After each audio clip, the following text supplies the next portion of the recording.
Kembali kita bersyukur kepada Allah Subhanahu wa taala yang pada pagi hari ini mengizinkan kita menghirup udara segar untuk sama-sama menikmatinya dengan beribadah kepada Allah Subhanahu wa taala. Mulai dari tadi ibadah yang kita anggap sepele, yaitu sahur, yang dikatakan olehnya Nabi Muhammad sallallahu alaihi wasallam, tasahharu fa inna fis sahuri barakah. Bersahurlah kalian karena setiap apapun yang ada di dalam sahur tersebut semuanya adalah berkah dari Allah Subhanahu wa taala. Waktu sahur itu berkah, makanan yang dimakan itu berkah, minuman yang diminum itu berkah. Sampai saat ini kita melangkahkan kaki ke masjid untuk melaksanakan menunaikan kewajiban kita selaku umat baginda Nabi besar Muhammad sallallahu alaihi wasallam, yaitu melaksanakan salat subuh berjamaah, dan kita lanjutkan beriktikaf untuk mendengarkan 1-2 kalimat yang insyaallah bermanfaat untuk dunia dan akhirat kita.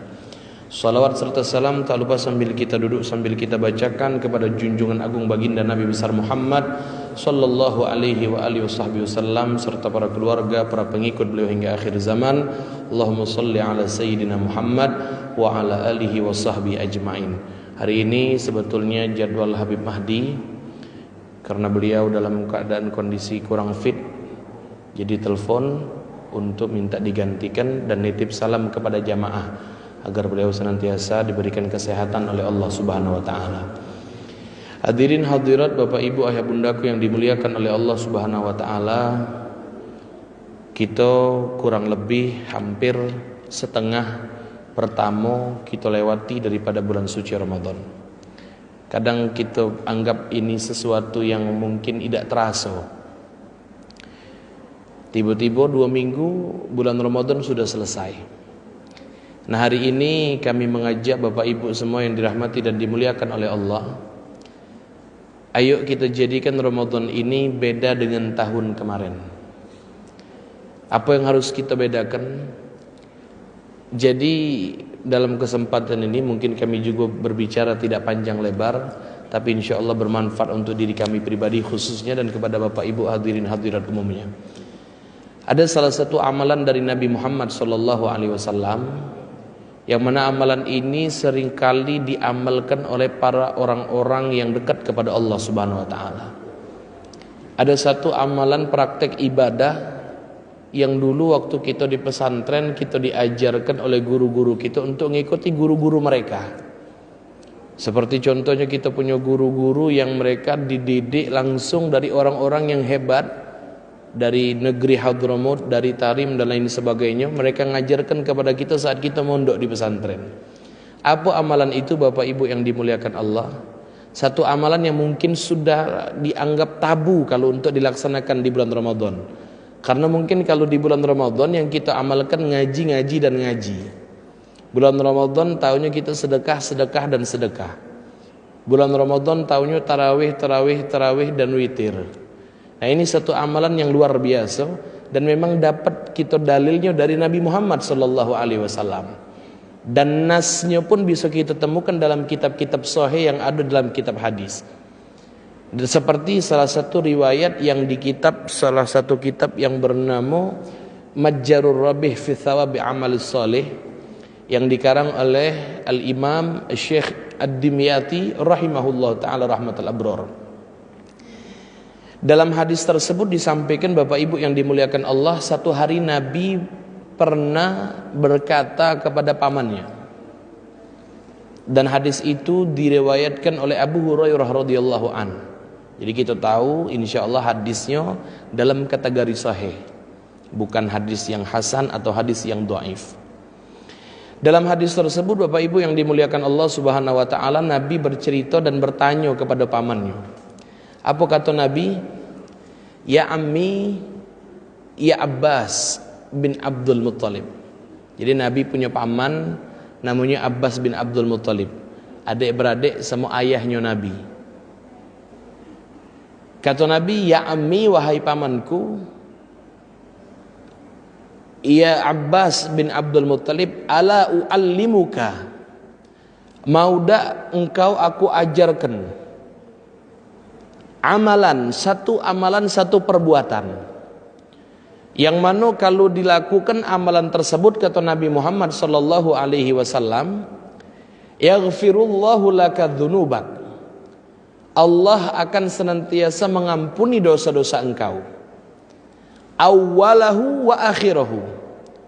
Dosa yang dulu, dosa yang akhir akan diampuni oleh Allah, kata Nabi, kalau kau ngamalkan amalan tersebut.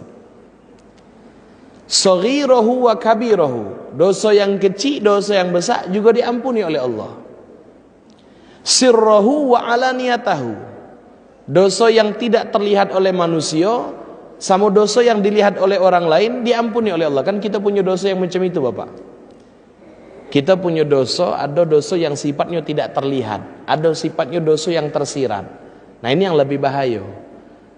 Maksiat, alhamdulillah tidak. Berzina, jauh. Minuman-minuman yang keras, jauh, alhamdulillah. Untuk melakukan mengambil sesuatu yang diharamkan oleh Allah, tidak, alhamdulillah. Tapi ada dosa-dosa yang tersirat yang mungkin kita belum minta ampun kepada Allah. Banyak nih dosa yang tersirat. Mulut ngatoi wong lain, itu dosa yang tidak diketahui kadang-kadang.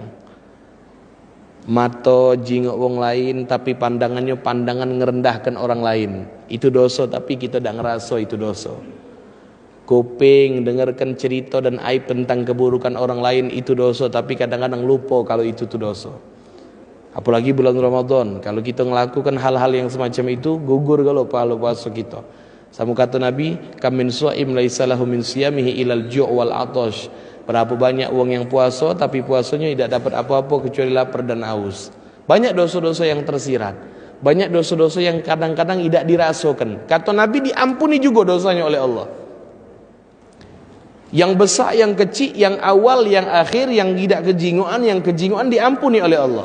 Wa yakshifullahu ghammaka. Dan Allah akan hapuskan gundah gulana yang ada dalam hatimu, dan Allah akan kabulkan segala hajat-hajatmu. Dan alhamdulillah, amalan ini kalau kita di pondok pesantren 30 hari full diamalkan. 30 hari full diamalkan. 15 hari pertama dilakukan di siang hari, 15 hari terakhir itu dilakukan di malam hari. Itu cara kita diajarkan di pondok, dan kita tahu betul bahwa guru-guru kita bersambung sanad ilmunya sampai ke Nabi Muhammad SAW. Jadi insya Allah nak untuk dikatakan kategori keliru atau salah, insya Allah jauh dari kata itu. Diajarkan kita model macam itu. Apa kata Nabi? Tusalli biha raka'atain. Kau solat 2 rakaat, kata Nabi. Ngomong sama pamannya tadi. 2 rakaat itu kata Nabi kau ulangi 2 kali. Berarti jumlahnya berapa, Bapak? 2 rakaat diulangi 2 kali berarti jumlahnya berapa? 2 tambah 2 4 rakaat berarti. 2 rakaat yang pertama apa kata Nabi? Setiap kali apa yang digerakkan dalam solat, kau baca kalimat subhanallah walhamdulillah wala ilaha illallah wallahu akbar. Ruku subhanallah walhamdulillah wala ilaha illallah wallahu akbar. I'tidal subhanallah walhamdulillah wala ilaha illallah wallahu akbar. Sujud yang pertama sama. Duduk di antara 2 sujud baca lagi. Sujud lagi baca lagi, tegak lagi baca lagi, dan diulangi. Jumlahnya 1 rakaat 75 kali. Apa nama ibadah tersebut? Salat tasbih. Nah, ini banyak kita yang tidak melakukan di bulan Ramadan. Nah, harus kita ambil bagian Ramadan tahun ini. Kalau Ramadan tahun kemarin tidak pakai salat tasbih, Ramadan tahun ini yuk kita salat tasbih. Tidak harus berjamaah, minimal kita dewe. Apa kata Nabi? Di akhir kalimat setelah ngajarkan dan kita kaget bahas sedikit tentang fikih salat tasbih. Kata Nabi di akhir hadis itu, kalau engkau bisa wahai pamanku ngamalkannya 1 hari sekali, maka amalkanlah 1 hari sekali. Kalau tidak mampu melaksanakannya 1 hari sekali, maka laksanakanlah 1 minggu sekali. Kalau kau tidak mampu melaksananya seminggu sekali, maka lakukanlah 1 bulan sekali. Kalau kau tidak mampu melaksanakannya 1 bulan sekali, maka lakukanlah fi kulli sana. Lakukan setiap tahun sekali. Setiap tahun sekali. Dan kalau tidak mampu lagi setahun sekali, minimal seumur hidupmu ada 1 kali kau lakukan amal ibadah itu, kata Nabi. Nah, para ulama menjelaskan, mentakwilkan, di antaranya Majrur Rabi tadi karangan Imam Dimyati, beliau mengatakan itu menunjukkan bahwa Nabi Shallallahu Alaihi Wasallam sangat menekankan bahwa ini amalan yang hebat, yang luar biasa di sisi Allah Subhanahu Wa Taala. Jadi apa nama amalannya tadi? Sholat tasbih. Nah ini sudah jarang. Di pondok-pondok pesantren sudah biasa nama. Ini kami ngajak diri kami pribadi dan Bapak Ibu semua yang dirahmati dan dimuliakan oleh Allah, jangan sampai kita tidak kebagian dari apa yang sudah diajarkan oleh Nabi sama pamannya untuk melaksanakan sholat tasbih. Lalu mana Ustaz caranya melaksanakan sholat tasbih? Simple. Niat. Usolli sunata tasbih rakaataini lillahi ta'ala. Sahajaku sholat sunat tasbih 2 rakaat karena Allah Ta'ala. Sholat tasbih ini Bapak Ibu yang dimuliakan Allah, memang sholat sunnah yang tidak disyariatkan untuk berjamaah. Sama semacam sholat duha, sholat tahajud, itu sholat-sholat sunnah yang tidak disyariatkan untuk berjamaah. Tapi saat ditanya boleh atau tidak untuk melaksanakannya dalam keadaan berjamaah, Al-Imam Nawawi menjelaskan dalam kitab beliau, diperbolehkan melaksanakannya dalam keadaan berjamaah dengan syarat dan ketentuan yang berlaku. Apa salah satunya?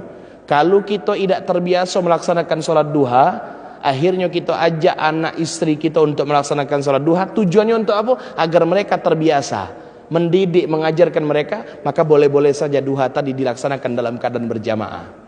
Tahajud, anak istri kita atau kerabat-kerabat kita, satu rekanan kita untuk begawi, pengen sholat tahajud bareng-bareng tapi tidak ngerti caranya, belum terbiasa, maka diajak untuk berjamaah. Jawabannya boleh-boleh baik, selama tujuannya untuk mengajarkan mereka untuk bisa berjamaah, untuk bisa melaksanakan sholat tersebut. Begitupun sholat tasbih, termasuk salah satu sholat yang tidak disyariatkan dengan berjamaah. Tapi kalau ditanya apakah boleh dilaksanakan berjamaah, boleh jawabannya kalau untuk mengajarkan orang lain agar bisa dan terbiasa melaksanakan sholat tersebut.